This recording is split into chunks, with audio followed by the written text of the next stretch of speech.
So far this week, we've been looking at the 17th stanza of Psalm 119, which addresses the connection of God's grace to God's Word. We spoke about how we must recognize the need for God's grace. We must remember that God's Word is always good and beneficial for us, that God's Word gives light to our path, shows us the way that we are to travel in this life.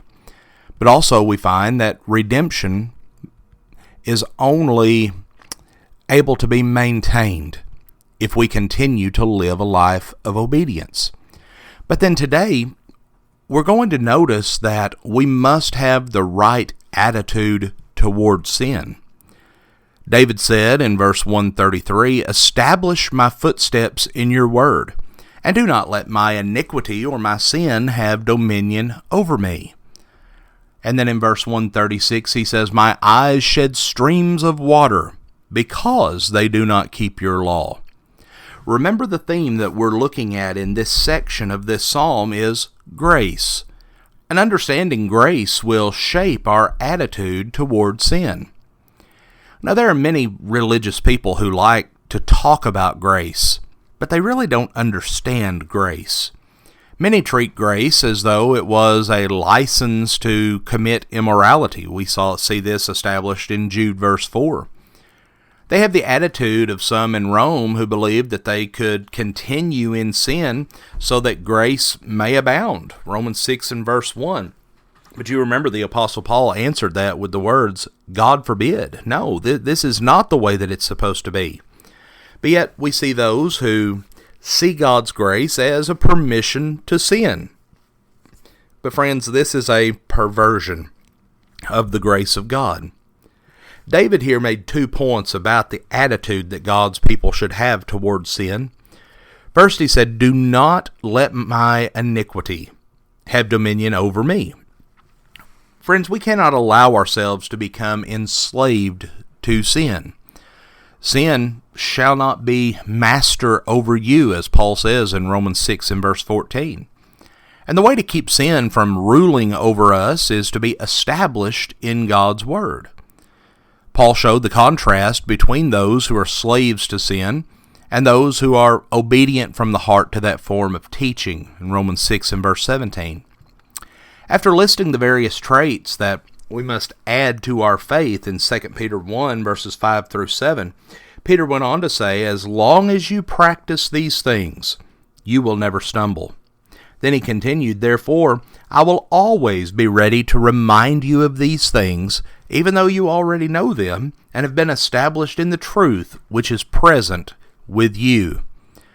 Having God's Word firmly planted in their minds would help them to practice what they were taught, which would help them to keep from engaging in sin. If we're to keep sin from having dominion over us, then we must establish our footsteps in God's Word. Secondly, David said, "My eyes shed streams of water because they do not keep your law." Sin should be something that causes us to mourn over our condition. This is what the brethren in Corinth should have been doing regarding the sins that existed among them. Sin is not something that is to be tolerated, it's not to be accepted, and it's not to be celebrated, even with God's grace being extended to us.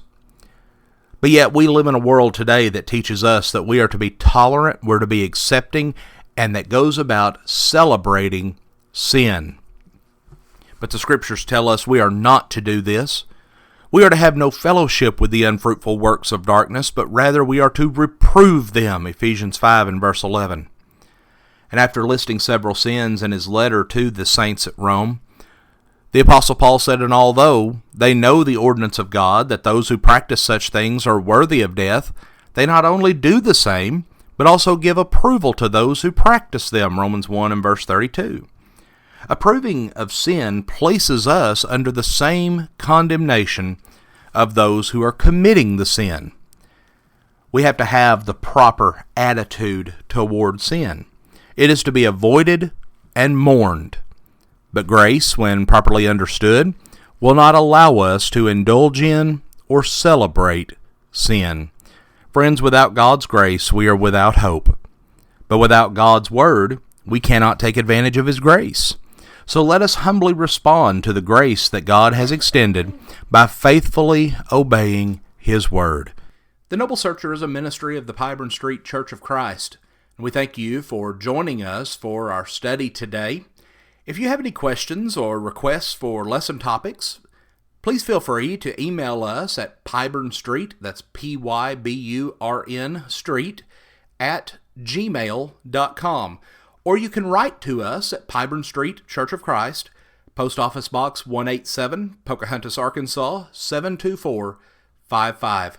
Friends, we thank you for being with us today, for studying God's Word with us, and we encourage you both today and every day to search the Scriptures daily.